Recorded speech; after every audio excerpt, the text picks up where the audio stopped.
അപ്പോൾ ഞങ്ങളുടെ വീട്ടിൽ പാട്ടുമായിട്ട് ബന്ധമില്ലാത്ത ഞാനേ ഉള്ളായിരുന്നു. അപ്പോൾ ഒരിക്കൽ എനിക്കൊരാഗ്രഹം തോന്നി, എനിക്കൊരു പാട്ടെഴുതണം. അങ്ങനെ പാട്ടെഴുതാൻ വേണ്ടി ഞാൻ നല്ല സിയോൻ ഗീതാവിൻ്റെ പുസ്തകം എടുത്തുകൊണ്ട് അകത്ത് കയറി 4-5 വരി അടിച്ചു മാറ്റിയിട്ട് ആരും അറിയാതെ 3-4 വഴി എഴുതണം, അല്ലാതെ പാട്ട് വരില്ലെന്നുള്ള കാര്യം എനിക്ക് ഉറപ്പായിരുന്നു.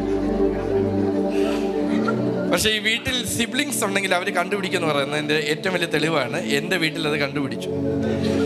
പിന്നെ ബൈബിൾ തുറന്ന സങ്കീർത്തനമൊക്കെ നോക്കിയിട്ട് ഞാൻ വിചാരിച്ചു, അന്ന് സങ്കീർത്തനത്തിൽ നിന്ന് 3-4 വഴി എടുക്കാൻ നോക്കിയപ്പോൾ അവിടെ നിന്നെല്ലാം പാട്ട് എഴുതിയും വെച്ചിട്ടുണ്ട്.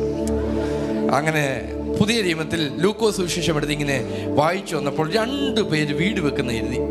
ഒരാൾ ഭയങ്കര വേഗത്തിൽ വീട് വെച്ചു, മണ്ണിനകത്തായിരുന്നു വീടിൻ്റെ വെപ്പ്. അതുകൊണ്ട് യുദ്ധകാല അടിസ്ഥാനത്തിൽ അതിൻ്റെ പെരകൂതാശ അതിനകത്ത് കയറുമ്പോൾ അപ്പുറത്തൊരു പുള്ളി ഇങ്ങനെ കിളച്ചുകൊണ്ടിരിക്കുക. ചിലരുടെ ഒക്കും ചിലരുടെ കാര്യം ഒക്കില്ലെന്ന് പറയുന്നതിലോട്ട് പുള്ളി പാറയുടെ പുറത്തിങ്ങനെ കിളച്ച്, ചിലരുടെ കാര്യം വൈകുക, ഭയങ്കര സ്പീഡ് ചിലരുടെ കാര്യം നടക്കുന്നു, പക്ഷെ ചിലരുടെ കാര്യം വൈകുന്നു. പക്ഷെ വൈകിയാലും പണി തീർന്നു, ഗ്രഹത്തിൻ്റെ പണി തീർന്നു. കുറച്ച് കഴിഞ്ഞപ്പോൾ വലിയൊരു കാറ്റടിച്ചു. കാറ്റത്ത് വേഗത്തിൽ വന്നത് ചിലതൊക്കെ നിലംപരിചായപ്പോൾ ദൈവം സ്ഥാപിച്ചതിനെ, ഇന്നത്തെ ദൂതുമായിട്ടെല്ലാം കണക്റ്റഡാ.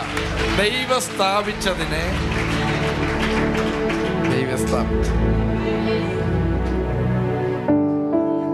വൻമഴ പെയ്തു, നദികൾ പൊങ്ങി, എൻ വീടിന്മേൽ കാറ്റടിച്ചു.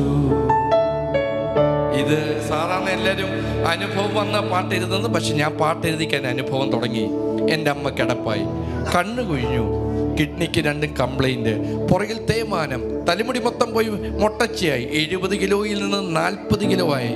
ആ സമയത്താണ് പാസ്റ്റർ നിജു അടൂരും ദേവദാസനും എൻ്റെ ഭവനങ്ങൾക്കകത്ത് വരുന്നത്. എൻ്റെ അമ്മ ഒരു കട്ടിലിൻ്റെ മൂലയ്ക്ക് കയറി കിടക്കാൻ തുടങ്ങി. പക്ഷെ കട്ടിലേക്ക് കിടക്കുമ്പോൾ ഇടയ്ക്കിടയ്ക്ക് എന്നെ ഇങ്ങനെ വിളിക്കും, എന്നോട്